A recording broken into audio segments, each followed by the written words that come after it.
Bonsoir. Alors, en attendant que les autres nous rejoignent, je vais essayer de partager mon écran. Ok, ok.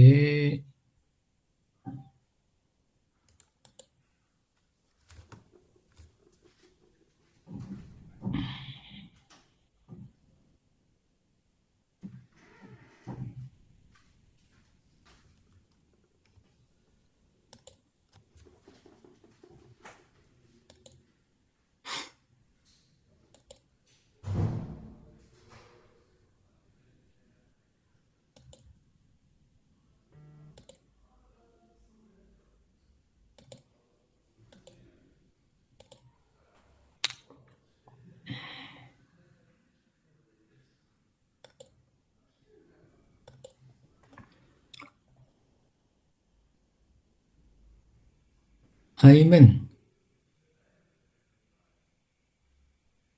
vous arrivez à voir mon écran? Oui, monsieur. Ok, merci.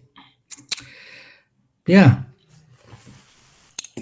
Je disais donc, bon, alors on est à 57, je pense, ou plus. Donc,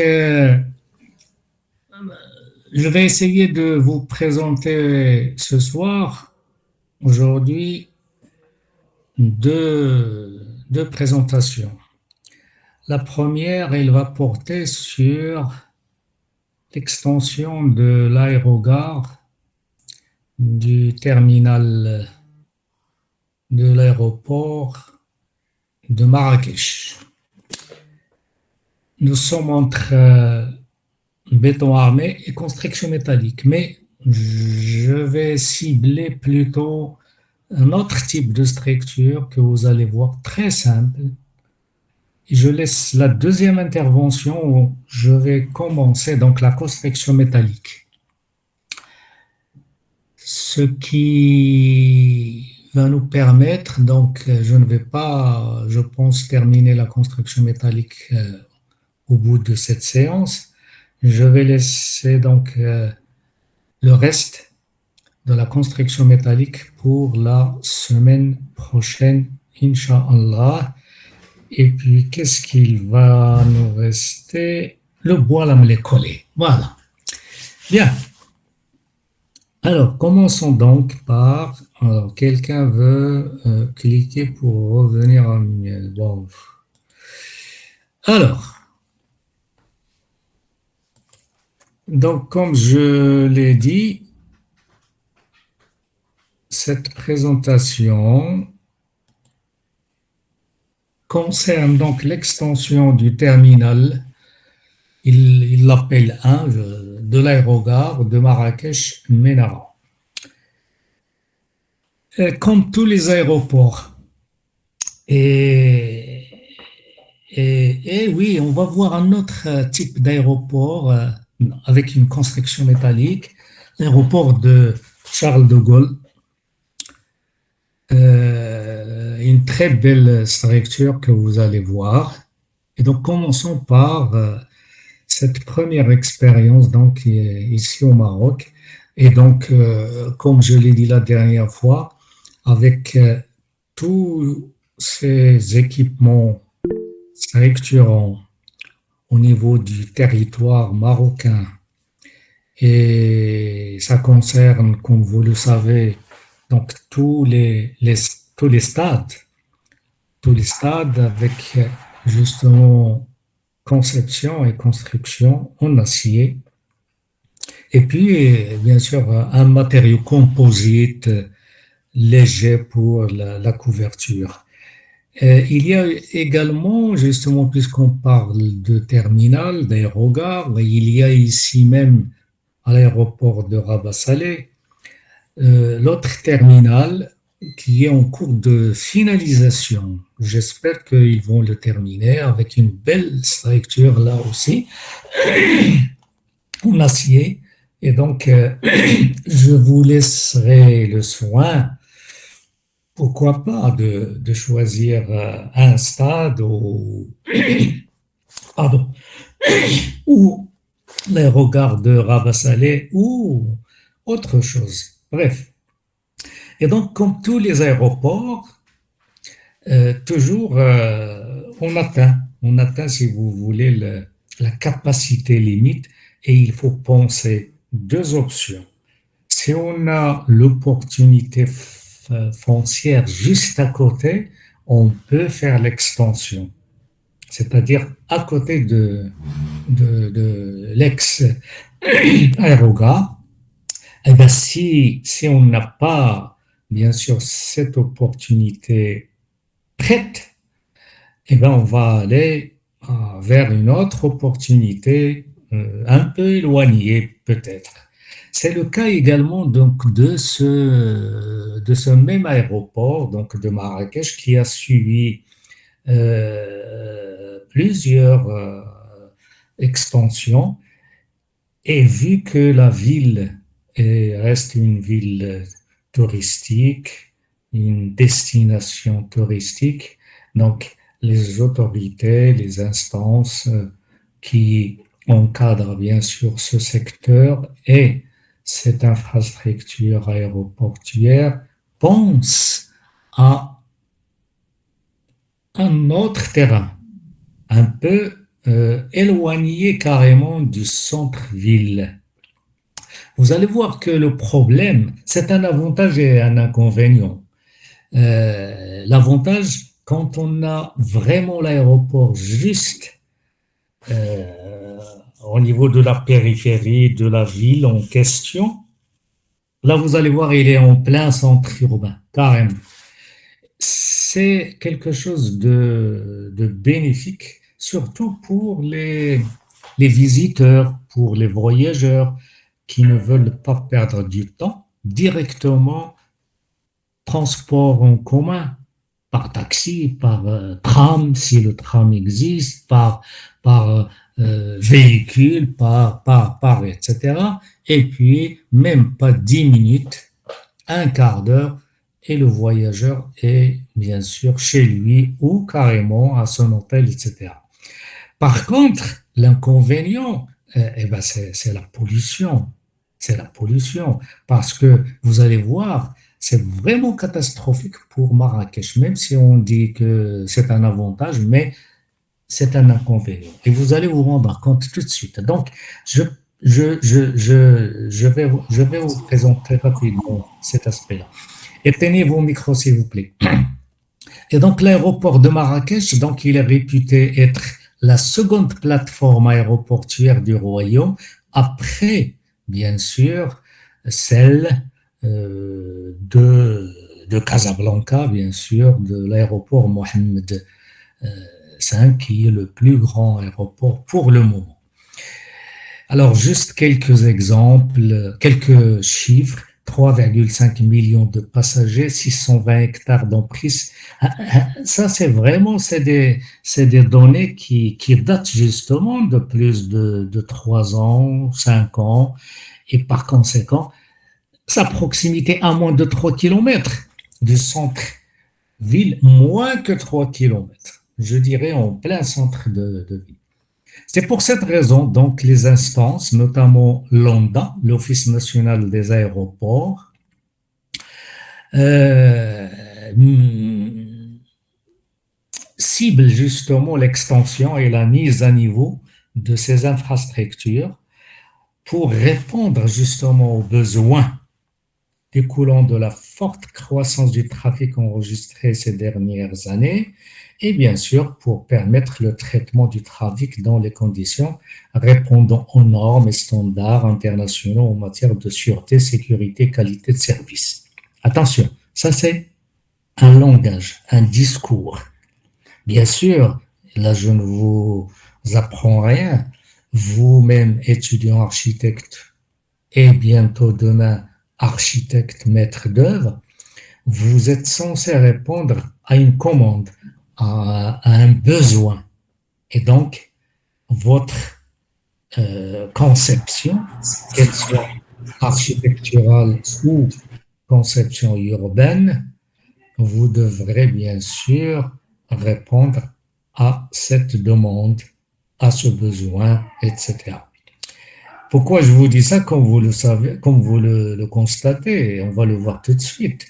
Même si on dit normes et standards internationaux en matière de sûreté, sécurité, qualité de service à l'intérieur, mais qu'en est-il de la population riveraine? D'accord? Et donc, euh, comme je l'ai dit, donc cet aéroport a subi depuis déjà 2008, plusieurs, si vous voulez, extensions, en passant, et là j'attire votre attention sur la superficie qui a été augmentée, d'une superficie.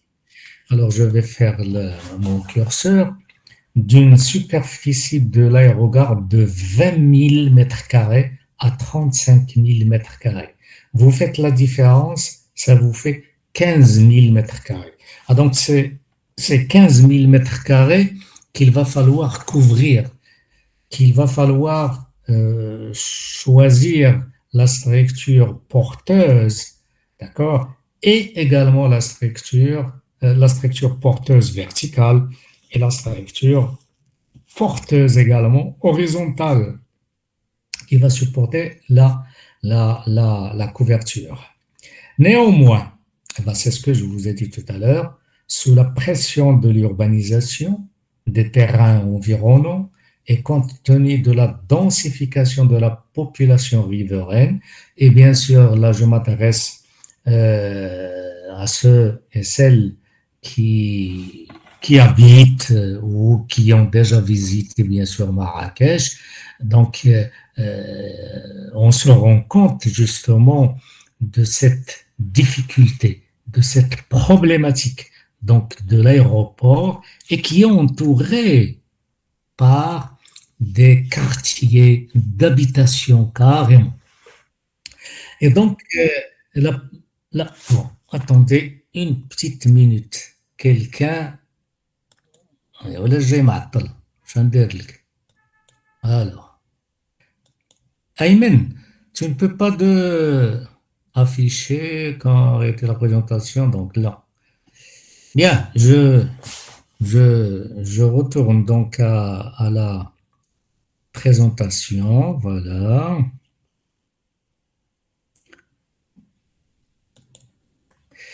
Et donc, voilà. Bien, donc je disais que c'est vraiment un problème. Cet avantage se trouve affaibli, l'avantage de, hein, comme on l'a dit tout à l'heure, le touriste, le voyageur est tout de suite chez lui ou à son hôtel, mais cet avantage se trouve affaibli pour des considérations d'enclavement, de nuisances réciproques et de restrictions opérationnelles. Alors, pour vous donner une idée, voilà, si vous voulez, une ancienne, hein, d'accord, bon, même si vous voyez le périmètre urbain, et bien sûr, vu que c'est une grande agglomération, et donc il y a les plans d'aménagement sectoriel et puis le SODO, le schéma directeur d'aménagement urbain. Et donc, nous, ce qui nous intéresse, c'est là.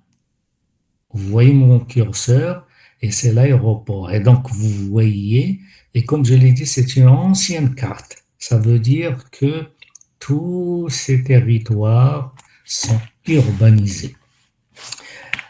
Pour ceux qui connaissent bien sûr Marrakech, la Médina, soi-disant de Marrakech, il est là, d'accord? Mais vous avez bien sûr tous les autres quartiers moderne, si vous voulez, de Marrakech. Mais le problème, c'est cet aéroport, cette localisation. Voilà encore une fois pour vous montrer qu'il est vraiment enclavé. Bien, comme je l'ai dit juste la séance dernière, si vous vous rappelez, pour le projet qu'on a vu, toujours ma simple démarche, je sensibilise, j'anticipe pour vous donner d'abord une idée du projet et puis on revient pour justement décliner, voire même déshabiller le projet pour voir la structure, sa structure, parce que c'est ce qui nous intéresse. Donc voilà, si vous voulez. Alors juste à côté, en fait, il y a trois aéroports, trois aérogares, si vous voulez, plutôt. Le premier, et puis celui-là, et puis il y a le nouveau. D'accord? Le nouveau, c'est ce qui est opérationnel maintenant. Je vais le vous montrer tout à l'heure. C'est de la construction métallique pure. Et donc, puisqu'on n'a pas encore démarré, bon, moi j'aimerais, euh, parce que nous avons vu, si vous vous rappelez, pour le, le complexe de Montréal, il y avait le béton précontraint, mais il y avait un matériau composite, c'est le Kevlar, à base de Kevlar, de fibres de Kevlar, pour couvrir la pelouse. C'est un matériau composite. D'accord? Et bien la même chose ici, j'aimerais également rester, donc vous allez voir un petit peu un autre matériau composite et de revêtement. Et vous allez voir justement, parce que là, on ne voit pas la structure, on a une forme. Et donc, cet aéroport, donc vous voyez un petit peu la façade avec, si vous voulez, des losanges, d'accord? Bien sûr, vitrage ou vitré. Et vous voyez quand même, regardez la porte d'entrée, d'accord? Et si vous comparez par rapport à cette hauteur, donc ça vous donne une idée quand même sur la hauteur. Et puis, vous avez une casquette. Donc, tout ça, c'est en encorbellement. D'accord? Et donc, c'est ce qu'on va voir, justement, la structure verticale et puis cette structure horizontale. Et donc, là, nous sommes, bien sûr, à l'extérieur, vous l'avez deviné. Et donc, qu'est-ce qui se passe à l'intérieur? C'est la même, je pense. Voilà l'intérieur, c'est un espace. Je ne vous cache pas que c'était le début, hein, d'accord? Donc c'est pour cette raison que c'est encore vide à l'époque. Mais maintenant, on a déménagé à l'autre aérogare, comme je l'ai dit, juste à côté. Métallique, structure métallique en acier. Voilà. Donc c'est pour cette raison que vous ne voyez pas vraiment le flux des passagers ou des voyageurs, etc. Et donc regardez à l'intérieur et toujours, donc nous avons encore une fois cette structure de losange qu'on va voir tout à l'heure et puis une partie de la toiture. Et donc c'est un grand espace que nous avons là, dégagé, complètement dégagé. C'est ça l'objectif, plutôt la finalité, c'est de donner bien sûr la possibilité à circuler parce que il faut gérer également les flux des voyageurs et des passagers. Bien, autre vue. Voilà, vous avez maintenant une idée sur, si vous voulez, la forme Monsieur, possible. Oui, pardon, mais il y a Youssef Wahib qui attend depuis 10 minutes, monsieur. مسكين ولا وانا قلت له يجي معطل. لا راه صيفط لي لو ميساج مع 8 1 minute. اي وين حتى والله انت الا صيفط لي 8 1 يا minute. من يا دي ما صيفط لي كايناش كاع 8 مينوت قال لي 1 مينوت ولكن فين هو دابا انا ما عارف شايف فين غادي هاد تماك اليسار وي لا اليسريه اللي كانت فين اليسار. عاود كليكي على جوجل اللي اليسار هادي هادي اليسار. يسر هادي يلا هادي سير سميتو دابا اه يوسف وهيب. ايوا فين غادي نلقاه انا جو في كوم سا ما لي بارتي تيعطينيش هادوك اللي على اليمين جو كخو فين هادو اللي على تماك، اليمين هادوك لي بارتيسيبون دوك بحال لي بونوم على اليمين اللي مكتوب فيها هادو 85 نو اليمين. خمسة هادو داكور لي بارتيسيبون وي شحال من بارتيسيبون انايا ايوا واش غندير لهم هاهو لا فين هذا جو كخو كيكونوا الفوق افيشي وخاص بحال تطلع للفوق.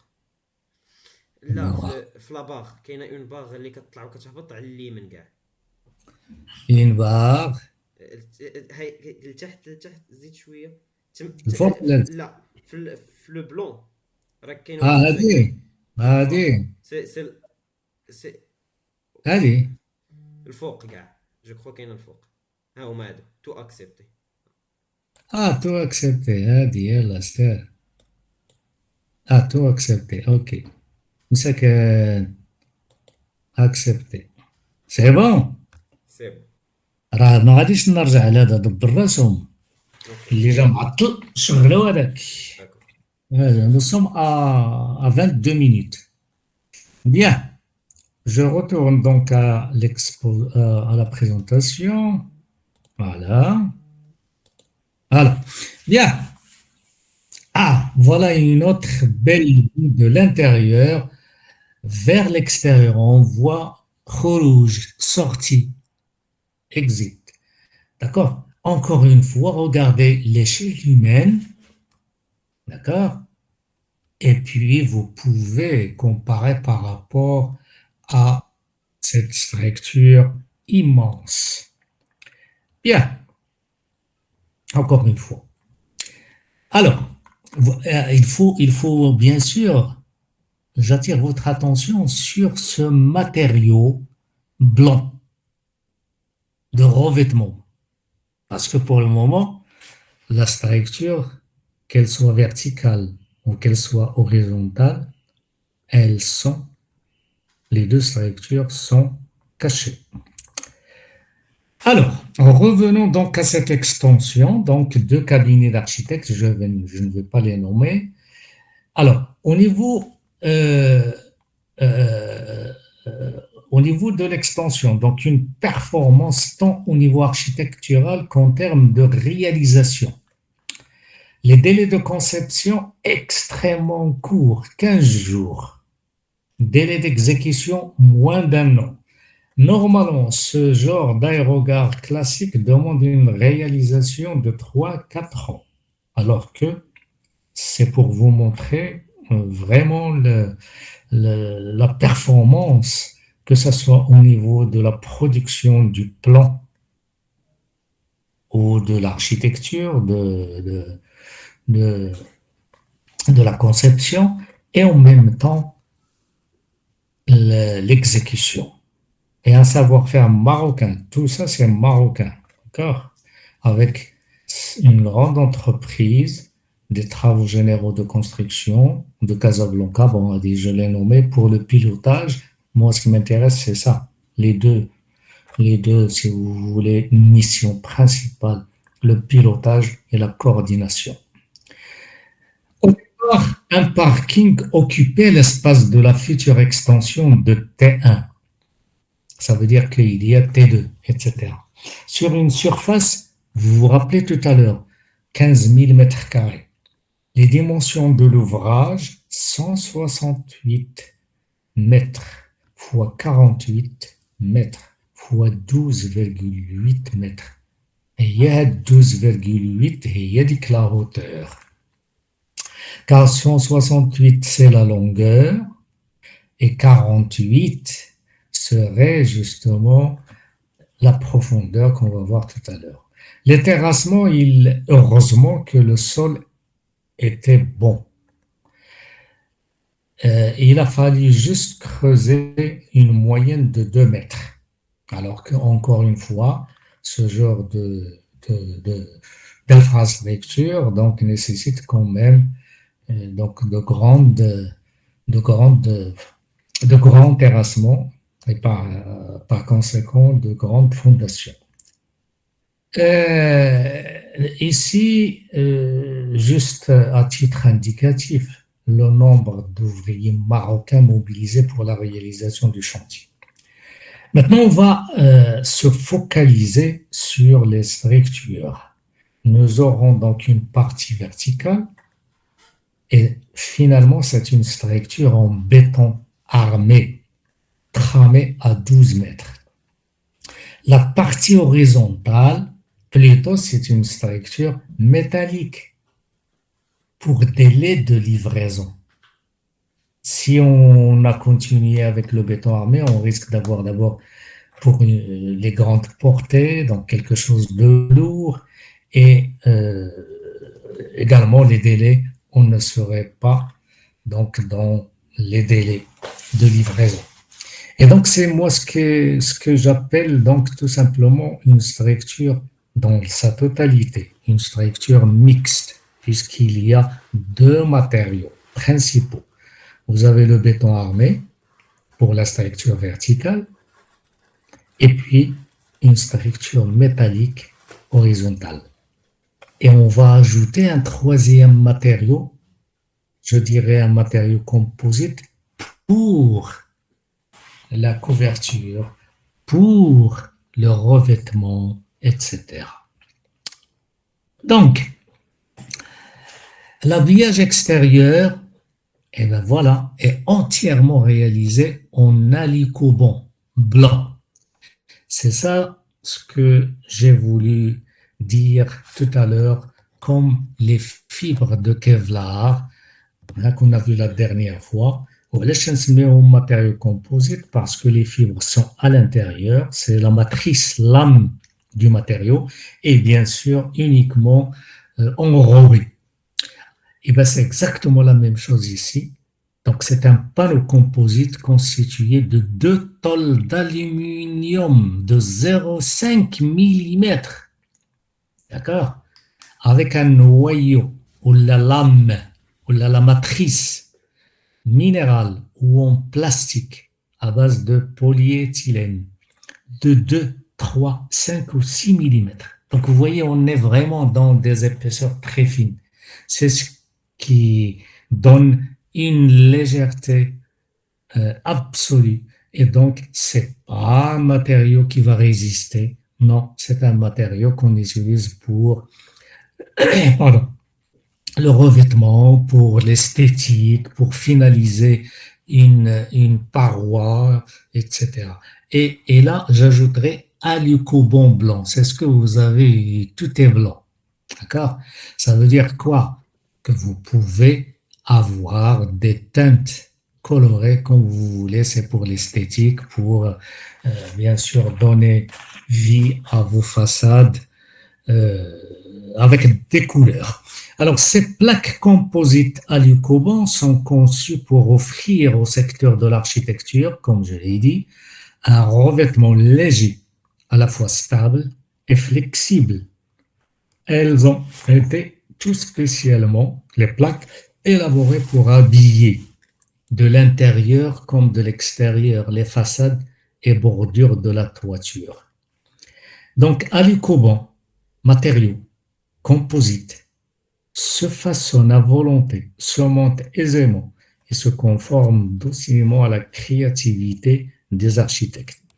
Voilà des exemples, d'accord, avec des nuances de couleurs comme vous voulez. Alors, les deux, je pense, c'est à Casa. Celui-là, ceux et celles qui connaissent le siège d'El Omran, Fahia Riyad, c'est l'entrée du siège Al-Omran, d'accord, le groupe Al-Omran, et vous voyez, donc c'est pour orner, ornementer la façade, l'entrée. Bien, revenons donc à notre structure verticale, celle plutôt la structure, celle de l'aérogare, et comme vous le constatez déjà au niveau de la structure verticale, on voit clairement ici le béton armé. Donc, c'est des losanges en béton armé. D'accord? Bien sûr, évidé pour avoir de la lumière, donc avec un vitrage, bien sûr, travaillé de manière artisanale, vu qu'on est à Marrakech, etc. Mais qu'est-ce que vous voyez là? Parce que tout à l'heure, eh ben, je vais revenir. Voilà, tout est blanc. Regardez, tout est blanc. Et là, et c'est là l'alicobon blanc. Mais là, puisqu'on est encore en chantier, ça veut dire ce que vous voyez ici, c'est l'emballage de l'alicobon. Une fois qu'on termine, bien sûr, on peut, et je suis sûr que vous avez déjà vu ça en passant devant un chantier qui utilise ou bien qui a déjà utilisé ce genre de choses. Et donc, vous voyez parfois donc, le produit de revêtement encore dans son emballage, mais quand on termine, on finalise, on peut tirer, on peut enlever donc l'emballage. Donc voilà ce qui est donné pour donc, la structure verticale des losanges en béton armé avec une grande hauteur. Et là, comme vous le constatez, des ouvertures, l'entrée, sortie, bien sûr. D'abord, qu'en est-il bon, quelques photos hein, qui illustrent un petit peu donc, le chantier, d'accord? Comme vous le constatez ici, très, très, très dense comme échafaudage. Euh, et ici, on voit clairement de l'intérieur, euh, pardon, la structure métallique qui commence à émerger, alors que là, on a déjà la structure verticale. Et chose que je n'ai pas dite, c'est que à l'extérieur, c'est l'alicobon. À l'intérieur, à l'intérieur, c'est plutôt du plâtre bien traité, blanc bien sûr, pour rester dans la même nuance. Et la même chose pour le- la toiture. Donc je reviens pour on voit clairement la structure métallique, d'accord? Et par conséquent, je zoome sur la structure métallique. Regardez. Ici, bien sûr, c'est les extrémités. Vous imaginez un petit peu la casquette, hein, avec la partie qui est en encorbellement. Yadi. D'accord? Donc, vous voyez des poutres métalliques qui sortent et vous voyez également d'autres poutres métalliques, c'est pour le contreventement. Mais encore, vous voyez cette poutre. Voilà, celle-là. Elle est encore métallique. Et ça vous rappelle quelque chose, j'imagine. C'est ce que nous avons vu la séance dernière. Les arcs consoles du stade de Montréal, pour pouvoir les stabiliser, on les a bien sûr reliés par une ceinture qui stabilise l'ensemble. Et bien la même chose, c'est le rôle de cette poutre métallique. Bien sûr, on est dans la structure métallique vraiment ancienne. C'est ce qu'on appelle les trilles. Vous allez voir la différence avec l'extension d'une partie de Charles de Gaulle à Paris. Là, bien sûr, l'architecte Paul Andrew, il s'est éclaté en proposant une belle structure métallique tubulaire en acier. Et bien sûr, il l'a laissé visible. C'est ce que je vous ai dit la dernière fois. Vous pouvez avoir une conception architecturale et la structure reste visible, quand vous pouvez bien sûr la cacher. Eh bien, l'habiller. Eh bien, c'est ce qui a été fait ici. Et au niveau de cette illustration, vous voyez la poutre métallique, d'accord? C'est ce qu'on appelle, j'ai dit, treillis. C'est quoi un treillis? Vous allez le voir dans la construction métallique, mais je peux déjà, treillis, ça vient de trois. Regardez, vous avez un élément supérieur et vous avez un élément, je ne vais pas entrer dans les détails des profilés puisqu'on va les voir, et vous avez un deuxième élément. Ça, c'est le plan vertical du treillis. Et puis des éléments diagonales, des éléments diagonaux, ce qu'on appelle les diagonales, et d'autres éléments, ce qu'on appelle les montants. Alors, pourquoi treillis? Ça vient de 3. 1, 2, 3. Et on fait multiplier. D'accord? Et ça vous donne donc une poutre métallique légère. Et vous pouvez bien sûr avoir quand même une portée. D'accord? Et vous allez voir d'autres types de profilés en construction métallique. Et comme je l'ai dit, ça, c'est la plus ancienne conception ou construction métallique. Et la preuve, l'architecte ou les deux architectes les maîtres d'œuvre, ils ont voulu justement cacher cette structure qu'ils qualifient, comme je l'ai dit, de structure ancienne, métallique. Et bien voilà justement, comme vous le voyez ici, un début de revêtement.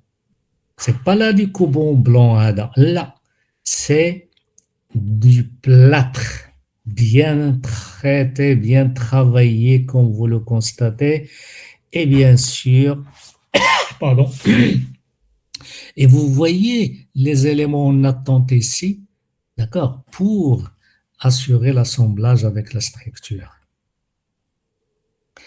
Qu'est-ce que j'ai voulu dire encore? Oui, un élément fondamental et je ne cesse pas de le répéter. Regardez, on a vu ça au niveau en béton armé, des structures robustes avec béton armé dans le projet la tour télécom à Riyad. Nous avons vu ce qu'on appelle des structures poteaux ou bien poutres à section variable. Et bien, la même chose ici. Regardez la poutre dans son plan vertical. La hauteur de la section ici, par exemple, à fur et à mesure que je vais vers l'extrémité, la hauteur diminue. Je ne sais pas ce qu'on va la voir ici. Par exemple, là, voilà, هاي la partie هذه. كيفاش لكم هنا راه كاينين دو تيب de structure. Mais كاين la structure بحال هذه poutre treillis et il y a autres éléments pour le contreventement. Et donc, vous voyez, nous sommes au niveau de l'extrémité, l'extrémité ne travaille pas et donc ce n'est pas la peine de garder la même hauteur de cette structure métallique comme ça. Vous êtes là? Oui, monsieur. Ok. Quelqu'un veut participer à votre réunion? Ajakshi. Je crois que quelqu'un خرج بالغلط وعاود يدخل سيدي راه ما عندي ما نسالك راك فين قلنا دابا هنايا؟ هما كل تحت توز اكسبتي. يلا على وجهك سي ايمن. شكرا. وما اللي جاني انا شحال هادي؟ او لا لا 40 minutes. Mais ça va pas. Alors, on va les accepter. يلا accepter. Accepter. Allez, je ferme.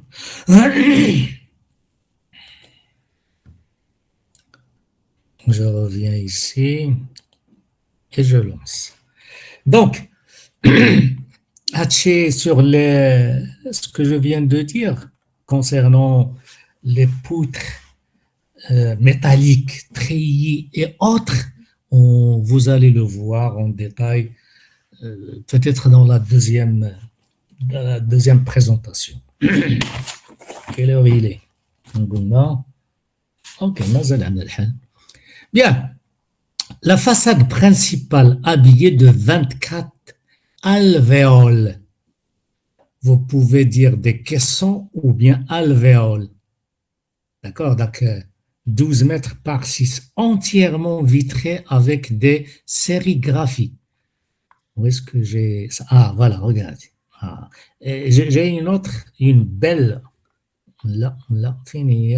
Oh là là, je l'ai perdu, je pense. Où est-ce qu'il est? Ah, il est celle-là, oui. Vous voyez, c'est énorme. Donc, ces alvéoles, d'accord, avec ce vitrage bien travaillé, comme vous le constatez, et ça vous donne bien sûr de la lumière sur le parterre. Alors, je reviens. Voilà. Et donc, le hall intérieur, donc le grand espace de l'aérogare, espace épuré, dégagé et habillé de plâtre. Ah, pour rester un petit peu dans la même nuance que la du Coban extérieur. D'accord? Du plâtre utilisant des techniques traditionnelles locales. L'esthétique était aussi primordiale que le côté fonctionnel. Et donc l'extension est entièrement faite d'ombre et de lumière. À chaque heure de la journée, une luminosité particulière habille la structure. C'est ce que je vous ai montré tout à l'heure. Bien, voilà, je pense que pour terminer, et avant de vous montrer quelques images que j'ai prises moi-même pour la troisième extension, c'est-à-dire celui qui est opérationnel maintenant depuis quand même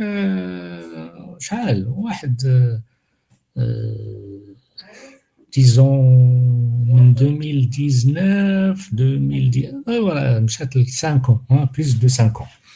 Le coût de réalisation de ça, hors équipement, attention, la construction verticale, horizontale, 240 millions de dirhams.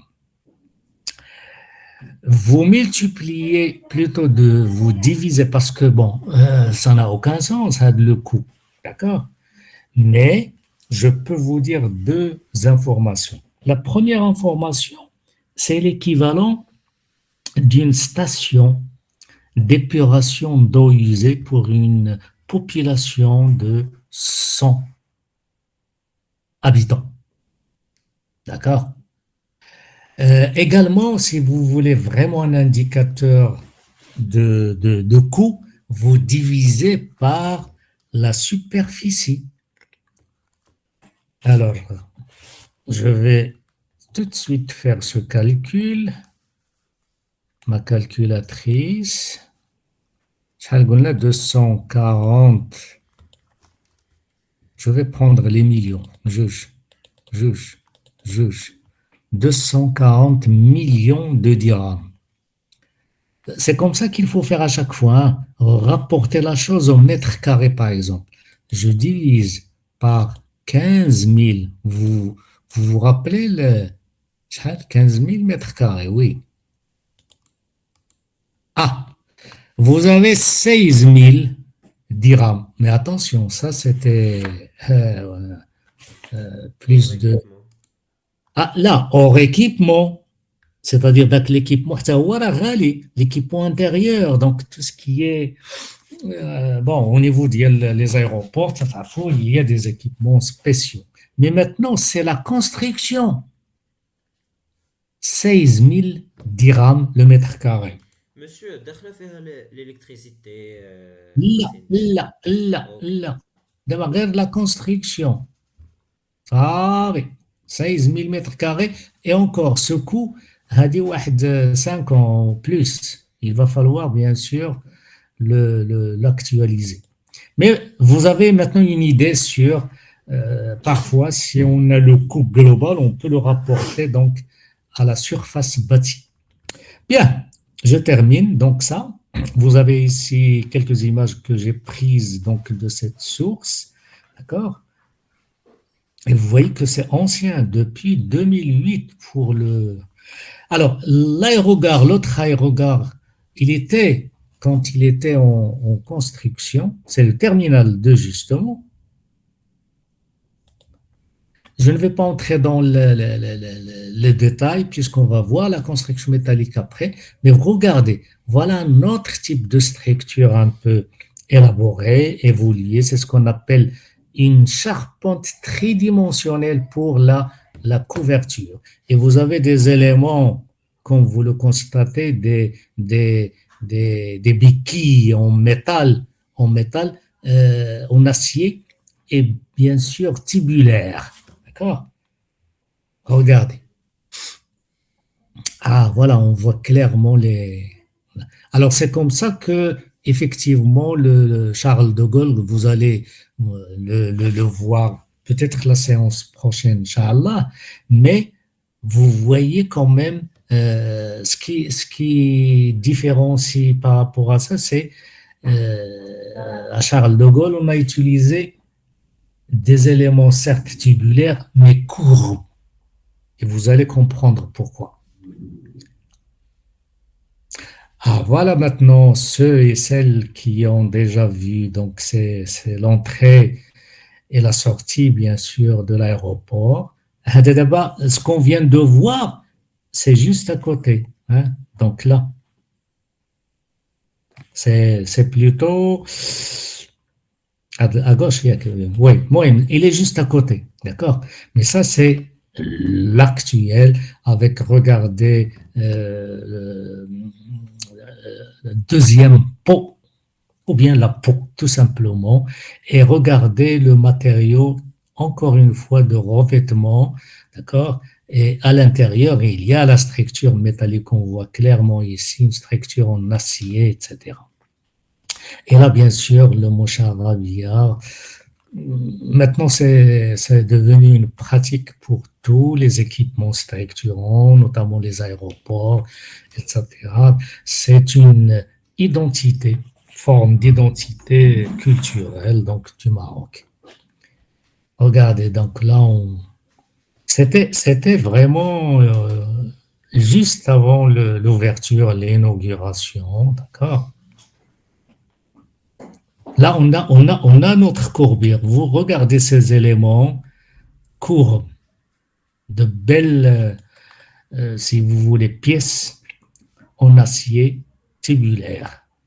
Ah, là, vous avez encore celui-là, hein? D'accord. Ah, voilà la peau. D'accord. Et bien sûr, le, le bardage, voilà, le bardage vitré, comme c'est dans tous les aéroports, pour voir ce qui se passe sur les pistes, bien sûr, de circulation, d'atterrissage, etc., etc. Un peu à l'intérieur. C'est pratiquement c'est le même principe. Ça me rappelle l'aéroport de Madrid, par exemple. C'est un petit peu similaire. Regardez. Voilà. Donc, j'ai terminé ma première présentation concernant donc cet aérogare donc de Marrakech. Maintenant, je vais tout de suite aborder, puisqu'on est au niveau de la construction métallique, je vais aborder la charpente ou les constructions métalliques, notamment l'acier. Et vous allez comprendre pourquoi je fais cette nuance, cette distinction entre métal et acier. La même chose, on ne parle plus de charpente. Tout simplement, on dit construction métallique ou la construction en acier plutôt. D'accord? Le terme charpente et même métallique, métal, qu'est-ce que c'est que ce charabia? Oui. Vous arrivez à voir? C'est bon? Oui, monsieur. Ok. Bien. En introduction, d'abord, une petite comparaison quand même, puisqu'on va parler de l'acier. Mais tout à l'heure, je vais faire une petite distinction par rapport aux métaux. Métaux de construction, bien sûr. Mais l'acier, c'est d'abord un métal. Mais on va voir justement ses spécificités, ses caractéristiques. matériau performant. Si vous le, si vous le comparez avec le béton armé, il est très performant. Il reste concurrent, bien sûr, au béton précontraint. D'accord? Il est résistant, il est lourd, certes, d'accord? Mais quand vous le mettez en œuvre dans une structure, dans un projet de construction, il apparaît léger. C'est plutôt la structure qui est légère. D'accord? Bien sûr, en absolu, je vous ai dit que la masse volumique est 3 fois le béton armé. D'accord? Donc, il est très lourd. Et donc, il se présente, si vous voulez, sous forme de plusieurs éléments industrialisés ou fabriqués en atelier. Et là aussi, comme le béton armé, comme le béton précontraint, vous avez, par exemple, les systèmes poteau-poutre, vous avez également le système portique, vous avez, comme on a vu tout à l'heure, le système treillis, et il y en a d'autres. D'accord? Et donc, c'est là où vous allez, bien sûr, avoir une idée très précise et très claire des systèmes de construction, notamment les treillis et également les portiques et tout simplement les ossatures poteau-poutre. Alors, nous sommes toujours dans les généralités. Et par conséquent, c'est grâce bien sûr à l'industrie sidérurgique qui s'est développée dès le 19e siècle en proposant des produits de construction. C'est ce qu'on appelle laminés ou moulés et qui sont bien adaptés à la construction d'ossature métallique, charpente métallique. Exprès ici, je reprends les deux termes, mais je dirais construction. Même des ossatures, je dis construction métallique ou en acier. Alors, si par exemple, on commence par l'ossature, il est constitué de poutres et poteaux en acier, comme exactement le cas en béton armé, porteur des éléments de couverture, des façades et des planchers intermédiaires en béton armé. Et oui. Et alors, c'est là où j'attire votre attention sur deux types de planchers ou de couverture ou de toiture. Vous allez avoir parfois un plancher, un vrai plancher. Et donc, certainement, il sera en béton armé ou bien mixte, collaborant. Vous allez bien sûr comprendre ce terme. C'est ce qu'on appelle la structure mixte. Par contre, et là je prends le deuxième type de construction métallique, c'est ce que vous avez au niveau de votre cafette. C'est juste une couverture, pour ne pas dire toiture. C'est la couverture. Mais si vous voulez la toiture, c'est le portique métallique que vous ne voyez pas bien sûr de l'intérieur. D'accord? Et donc c'est un portique métallique et qui supporte une légère couverture. Mais de l'intérieur, demain par exemple, essayez d'aller voir et vous allez voir de l'intérieur, vous allez voir bien sûr que la structure, elle est cachée. Elle est cachée par, bien sûr, un faux plafond. Voilà. D'accord.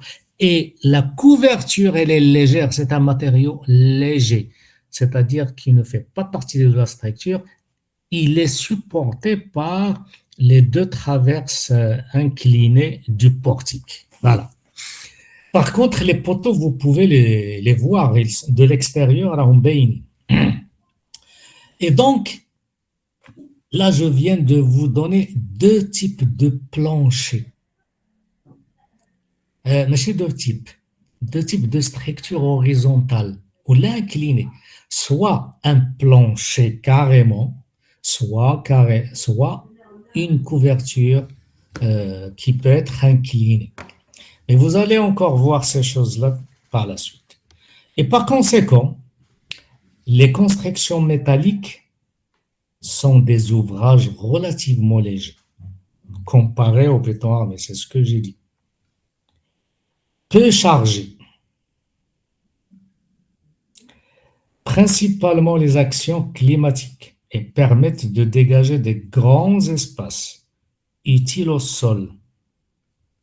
C'est pour cette raison qu'on peut se permettre d'avoir des poutres de grande portée. Vous avez vu la dernière fois pour le béton précontraint de grandes poutres. D'ailleurs, ce qu'on appelle les PI, poutres industrielles, et bien, la même chose, vous pouvez avoir des poutres métalliques de grande portée, justement, pour couvrir les grands espaces, notamment les entrepôts, les usines, les salles de sport, exactement comme le cas de la cafette, un espace où, bien sûr, il y a beaucoup de circulation, de flux, d'étudiants et d'autres qui viennent prendre leur repas, bien sûr, y compris moi. Mais voilà. Bien. Donc, je résume les atouts principaux de la construction à structure métallique. Installation de chantier réduite, ce qui permet de diminuer les coûts. Appui ponctuel, liberté d'aménagement. Bien sûr, ça permet également d'avoir des structures un petit peu légères et bien sûr avec des fondations ponctuelles. Rapidité de montage, si vous avez des problèmes de délai, réduction des frais sur la durée de chantier. Aspect environnemental, gestion des déchets de chantier, modularité, redistribution des locaux et démolition, déconstruction. Hein, si jamais là, on peut démolir, on peut déconstruire, etc. C'est ce qu'on appelle la voie sèche de construction. Ça veut dire sèche, ça veut dire qu'il y a la voie humide. Et c'est quoi la voie humide? Vous utilisez l'eau de gâchage. C'est quand vous construisez dans un chantier avec béton armé. Alors que le béton précontraint, généralement, c'est des pièces, des voussoirs déjà préfabriquées. Qu'est-ce que j'ai fait? Voilà. Donc, je passe. Maintenant, on va encore, c'était juste une introduction générale. On va voir maintenant ce que vous allez voir par la suite. Et donc, nous aborderons les points suivants. La question de normes, c'est important, il faut que vous sachiez. Et de toutes les manières, je vais vous donner des choses très opérationnelles. Un exemple de CPS, cahier de prescription spéciale d'un chantier déjà réalisé. Et vous allez voir, bien sûr, je ne vous invite pas à le relire tout en entier, mais j'ai identifié donc avec fluorescence que vous pouvez lire. Et ce qu'on vous raconte, vous allez le retrouver justement dans ce CPS. Donc, une fois qu'on va aborder les normes, on va parler également de terminologie. Quels sont les mots, MOTS, les concepts, les termes qu'on utilise dans la construction en acier ou la construction métallique, si vous voulez. On va évoquer également quelques systèmes constructifs. Et puis, n'oublions pas le système contre-ventement. Maintenant, vous comprenez pourquoi je le qualifie de la troisième structure. La première structure, c'est la structure verticale. La deuxième structure, c'est la structure horizontale ou inclinée. Et la troisième structure, c'est la structure contreventement. Je vous ai dit la dernière fois et je répète encore une fois, le système de contreventement, soit il est désintégré, ça veut dire que la structure verticale, la structure horizontale peuvent jouer le rôle de contreventement. Ça veut dire qu'ils supportent des charges verticales et ils reprennent des charges horizontales. Deuxième type de contreventement, on vient l'ajouter à ces deux structures. D'accord? Donc, il y a l'intégré et il y a bien sûr celui que vous ajoutez en troisième lieu.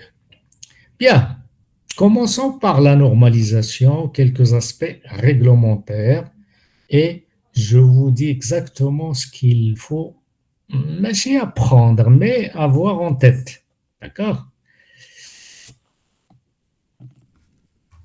Vous êtes toujours là? Ok. Oui, monsieur. Je vois que vous êtes là 95. Et là, j'ai 155. Ça veut dire plus de 50 sont absents. بالرسم.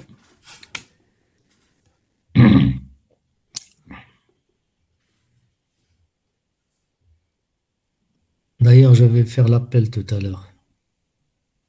Ou bien, je vais juste noter ceux qui sont présents. Alors, je reviens à ma présentation. Voilà. C'était ça. Bien. Quelle heure il est? 21 heures. Donc, les aspects réglementaires concernent donc les charpentes en acier ou les constructions en acier et qui sont couvertes par deux types de règles.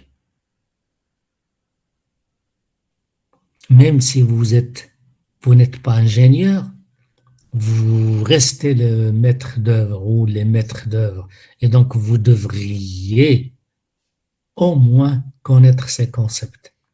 Donc, deux types de règles. Il y a ce qu'on appelle les anciennes règles, c'est M66.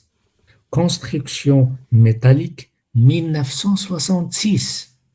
Plus les additifs, c'est-à-dire la mise à jour, 80. Et qui sont, même si vous voyez l'année, et ils sont justement avec le CPS, un vrai équipement ici à Rabat, qui n'est pas loin d'ailleurs de votre école. Et tout dépendra du maître d'ouvrage. D'accord? Et donc, pour vous dire que ces règles sont encore valables. Maintenant, si le maître d'ouvrage veut utiliser d'autres règlements, il y a ce qu'on appelle l'Eurocode. Et comme vous le constatez, ce sont des règlements européens. Bien sûr, ils sont très évolués, c'est normal, par rapport au CM66, mais il faut les adapter, bien sûr, au niveau du Maroc, tout simplement. Donc, retenez, CM66 plus ses additifs, ou bien l'Eurocode 3. Pourquoi l'Eurocode 3? C'est juste pour vous dire, il y a de 1 à 10. Ça dépend du thème, ça dépend du matériau. D'accord? Quand je dis le thème, ça peut être neige, vent, ça peut être séisme, ça peut être autre chose. Et quand je dis également matériaux, ça peut être béton armé, béton précontraint, acier. Donc pour l'acier, c'est ce qu'on appelle l'Eurocode 3. Donc je ne vais pas entrer dans les détails, retenez ces deux. Maintenant, voilà, regardez, il y a l'Eurocode 9, c'est pour l'aluminium, mais on n'utilise pas ça chez nous. C'est vrai que quelqu'un va me dire, même sur l'aluminium, il est malléable, donc bon, il n'a rien à voir avec la structure. On peut le traiter et ça devient carrément un matériau de structure et on peut construire donc en aluminium, mais c'est un aluminium un peu spécial, d'accord? Mais retenez uniquement l'acier pour le moment. Bien. Autre norme, d'accord? C'est là où je vous ai dit, il faut absolument qu'on distingue les principaux types d'acier. Alors, il y en a ce qu'on appelle les aciers non alliés ou bien aciers au carbone. Ce sont des aciers d'usage général et puis il y a d'autres, ça dépend de ce que vous voulez faire. Il y a ce qu'on appelle les aciers spéciaux pour traitement thermique, ils sont malléables, c'est pour des soudures, ils sont forgeables, etc., etc. Nous, on va rester sur l'acier de construction. Il y a également les aciers faiblement alliés. Le terme allié, c'est quoi? Ça veut dire que on ajoute une teneur d'un autre produit, d'accord, lors de l'élaboration donc du matériau acier. N'oubliez pas que le démarrage des métaux, c'était la fonte, mais la fonte n'est plus utilisée. D'accord? Alors, si vous prenez la fonte et vous ajoutez du carbone et vous traitez, etc., vous obtenez donc un acier au carbone, par exemple. Alors, il y a également les aciers inoxydables et puis d'autres types d'aciers. Alors, les aciers, je voudrais que vous insistiez sur le curseur ici. Les aciers ont une désignation symbolique selon la catégorie à laquelle ils appartiennent et qui rappelle leurs caractéristiques principales. Et c'est ce que je vous demande de bien mémoriser. Pas tous, pas toutes ces désignations. Je vais vous dire exactement ce que vous devriez mémoriser. Alors, la désignation symbolique avec une lettre, et c'est ce qu'on appelle donc déjà acier non allié d'usage général, fait légèrement une teneur légère en carbone. Il est non allié. Bref, une première lettre, l'identifiant, indique leur usage. Les plus courants sont S et E. Et je vais vous expliquer la différence entre les deux. Regardez, le S pour construction métallique, notamment les structures métalliques. Le E pour construction mécanique. Un autre exemple, juste pour que vous ayez une idée. Avec le fer à béton, c'est une autre nuance qui n'a rien à voir avec l'acier de construction métallique. Mais il reste du fer. D'accord? J'ai oublié de vous dire, tout à l'heure j'ai évoqué la fonte, mais il y a le fer également. C'est les matériaux primaires, si vous voulez, métalliques. Et donc, regardez, pour le distinguer, on lui donne cette lettre. Mais moi, j'aimerais que on va se focaliser sur S et E et je vais vous... Regardez, donc les armatures, par exemple, pour le béton précontraint, la lettre I qui les différencie. D'accord? Restons maintenant sur le S et le E. Et je vais vous montrer des choses. Vous savez qu'un matériau, et je pense que vous l'avez déjà fait avec M. Talibi, sur la capacité de résistance, ce qu'on appelle la limite élastique d'un matériau. C'est une contrainte. Il s'exprime cette contrainte ou cette limite élastique ou d'élasticité en mégapascal ou bien en décanewtons par millimètre carré, comme vous voulez. Comment passer de décanewtons par millimètre carré, ça veut dire 1 millimètre carré d'une portion de cet acier peut résister si vous voulez, à tant de décanewtons. Mais ici, je vous ai donné juste la conversion pour passer de décanewtons par millimètre carré à mégapascal. Donc, 1 décanewton par millimètre carré, vous voyez que c'est que ce soit décanewton par millimètre carré ou bien mégapascal, ce sont des unités de contrainte. Et donc, si je prends, et je vais le montrer dans la slide qui suit, si jamais vous voyez un acier de construction identifié par la première lettre S, on va voir le E, puisque je vous ai dit, on va voir les deux. S 235, et puis un chiffre. Retenez que c'est un acier, un non-allié pour la construction métallique avec une limite d'élasticité. C'est une forme de résistance, la limite d'élasticité, de 235 mégapascales. Fermez votre micro. Alors, pour vous dire une idée, une comparaison, le béton armé, sa résistance à la compression dans un chantier ordinaire, une construction ordinaire, est de 25 mégapascales à la compression. Alors que l'acier, il résiste aussi bien à la traction qu'à la compression. Et surtout à la flexion pour les poutres, etc. Mais restons sur la compression, puisque le béton armé ne résiste pas bien à la traction à cause du béton. Mais bref, donc je disais 25 mégapascales alors que l'acier de construction métallique 235 mégapascales. Je fais ma petite division tout à l'heure. Où est la calculatrice? Calculatrice 200.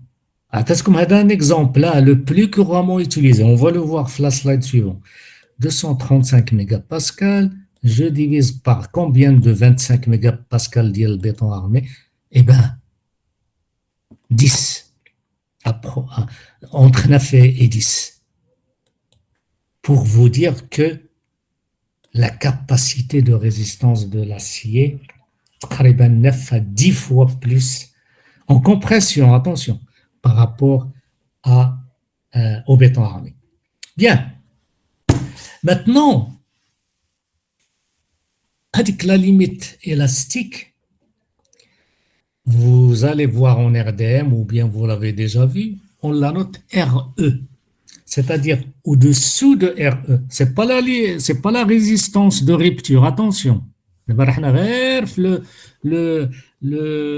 qu'on appelle la zone élastique pardon, de la loi de Hooke. Là aussi, je pense que vous l'avez déjà fait. Hein. Donc, ça veut dire que on n'a pas encore atteint la rupture. D'accord?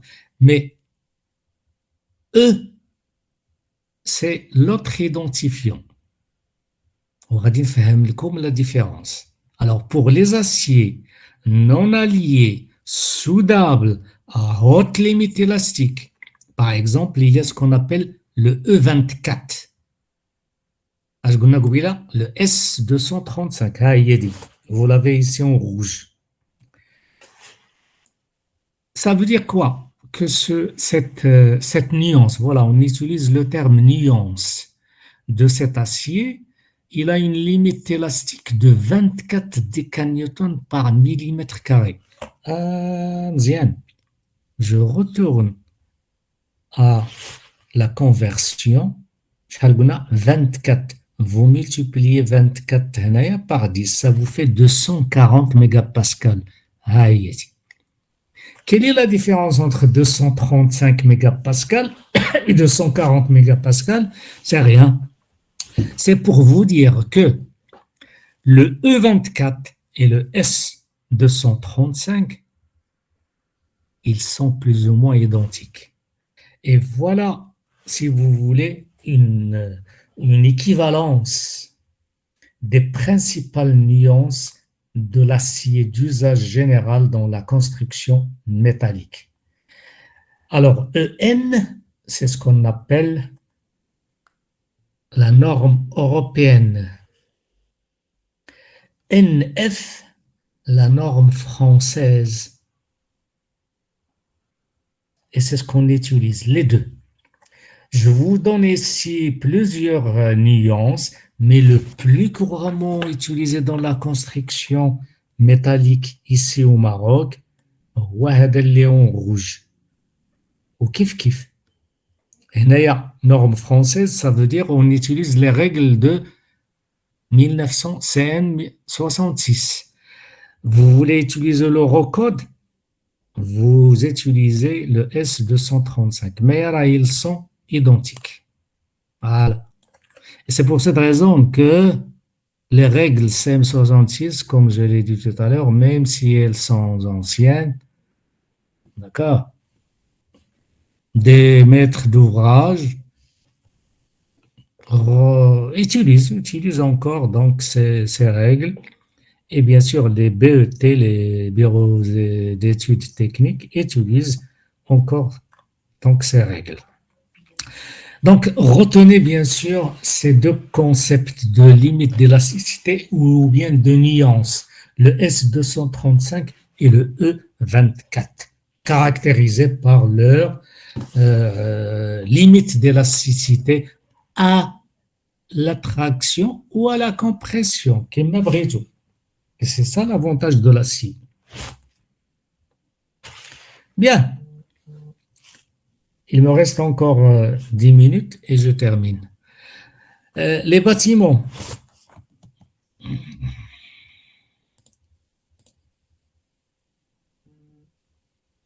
شكون اللي عاد زاد دابا 99 كنقول بلا 95 100 هاي شي واحد عاد زاد je vais voir un petit peu ceux qui étaient connectés avant et ceux qui viennent de se connecter. تقول لي شيء بأن les participants.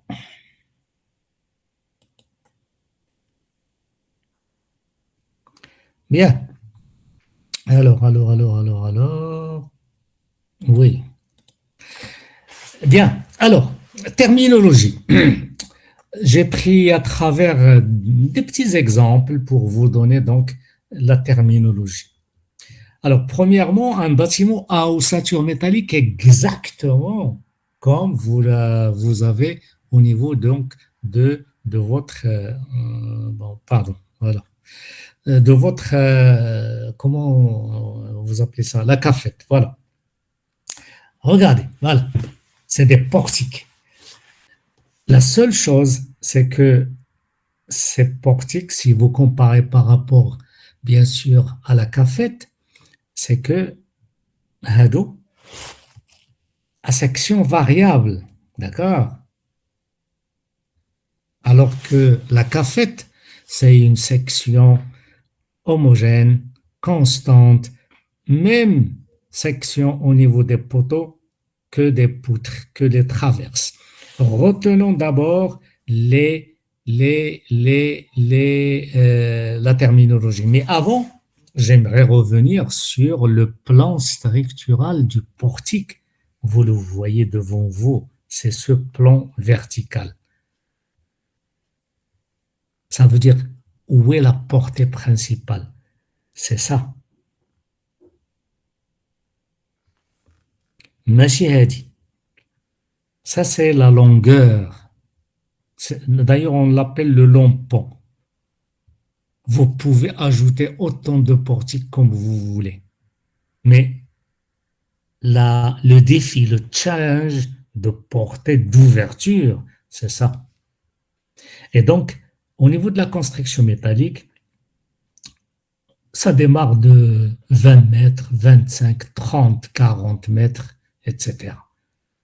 Chose que vous ne pouvez pas faire de manière aisée avec le béton armé. Alors, commençons d'abord par portique, poteau du portique. Et comme vous le constatez, je ne parle pas pour le moment de la section transversale. Est-ce qu'on va les voir, ces sections, tout à l'heure ou la semaine prochaine? Mais c'est un portique. Mais comme vous le constatez, il a une inertie, une section variable. Ça veut dire qu'ici, il y a de la matière. Et donc, c'est un nœud vraiment rigide, celui-là.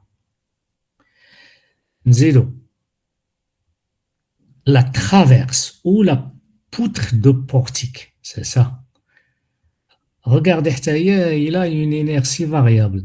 Ça veut dire que ce point-là, la section très très réduite, ça veut dire que c'est une rotule, c'est une articulation. Elle ne travaille pas la flexion. Et donc, ce n'est pas la peine de gaspiller de la matière. D'accord? Si vous comparez ça, cette section-là et cette section-là. D'abord, je vous ai donné la structure du portique. Aussi bien la structure verticale que la structure, je vais dire horizontale, même s'il y a une légère pente. Un autre type de structure supportée par le portique ou les portiques. J'ai oublié de dire, bien sûr, les portiques, ils sont équidistants, c'est-à-dire la distance entre portiques, elle va de 3 mètres jusqu'à même 6 mètres. Ça dépend bien sûr de l'ampleur et des autres dimensions.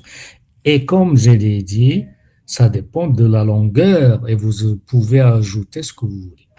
Maintenant, pour supporter la couverture qui est légère, vous devriez avoir un autre type d'élément de structure, ce qu'on appelle les pannes.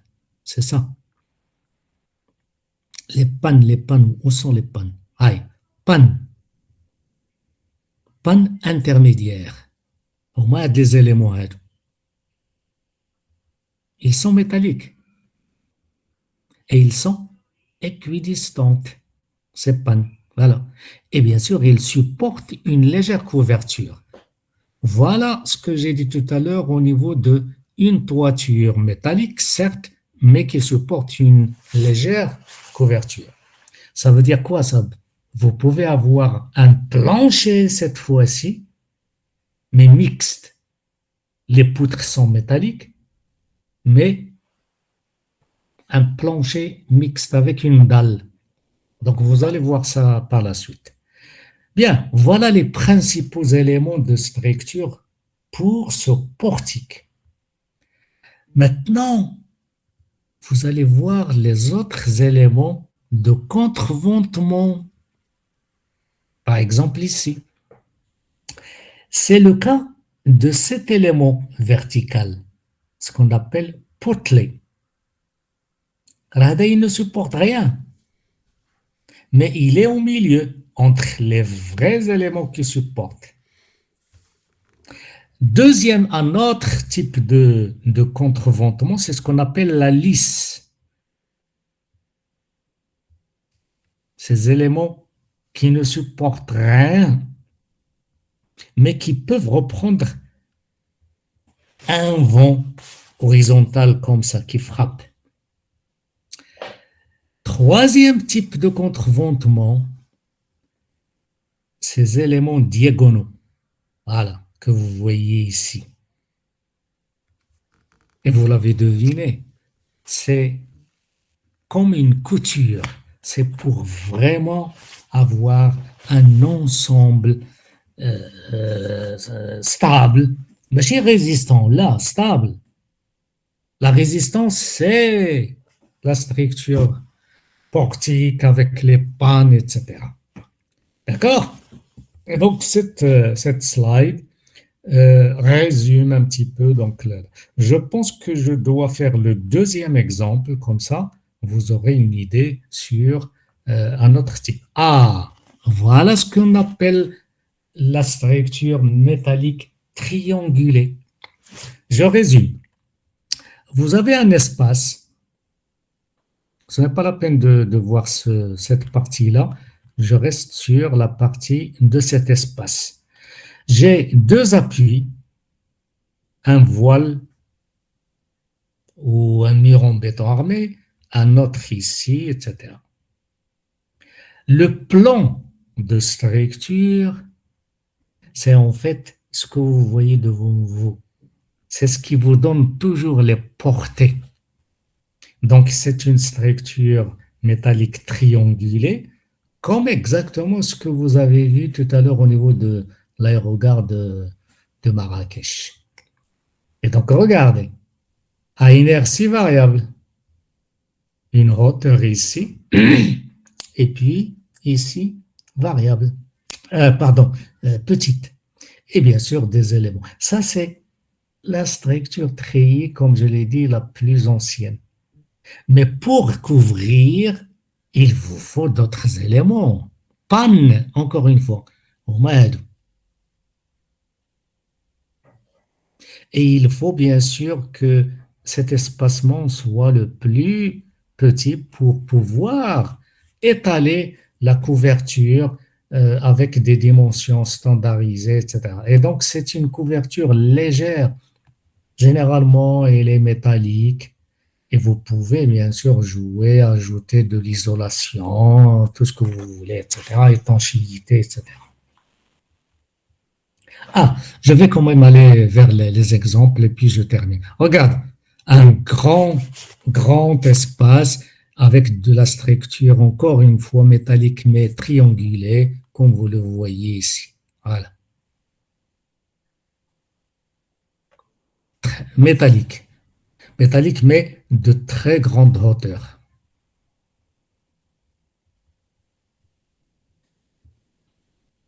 Ah, voilà le treillis.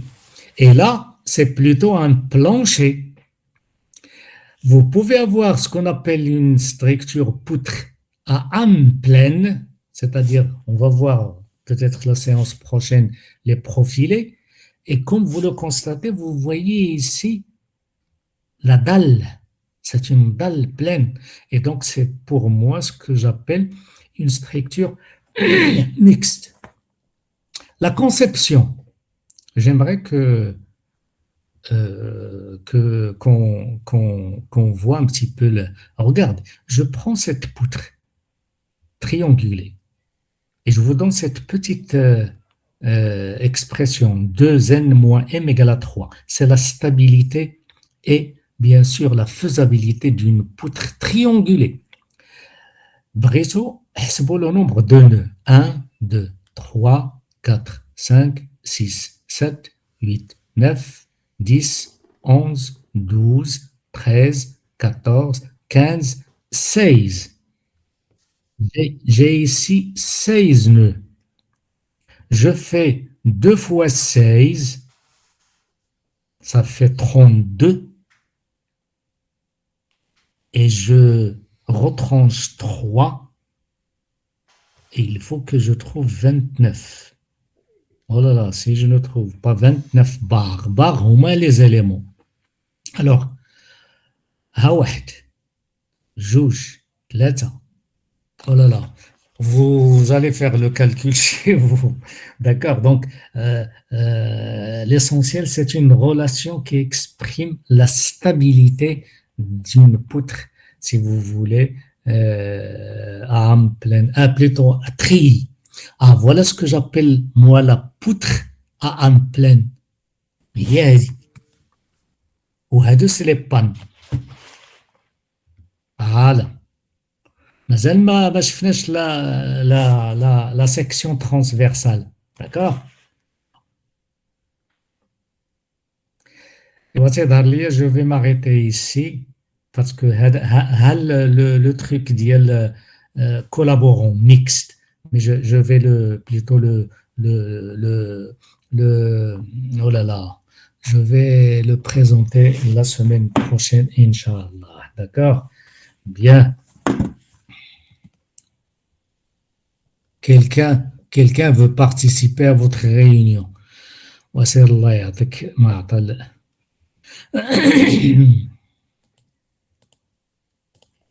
واش هذا بصح تي بنيتو قال quelqu'un veut participer à cet appel. Je vais afficher pour voir هذا شكون بعدا. هبة Bou, Boujloun. Ah, mademoiselle Hiba, pour moi, tu es absente. Bou.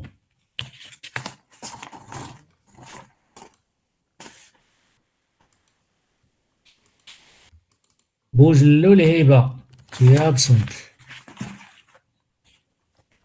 Bien.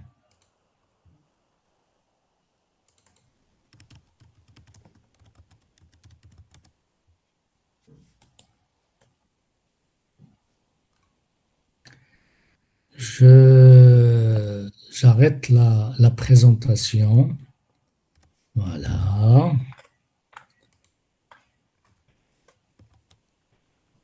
Les 86 qui sont encore là.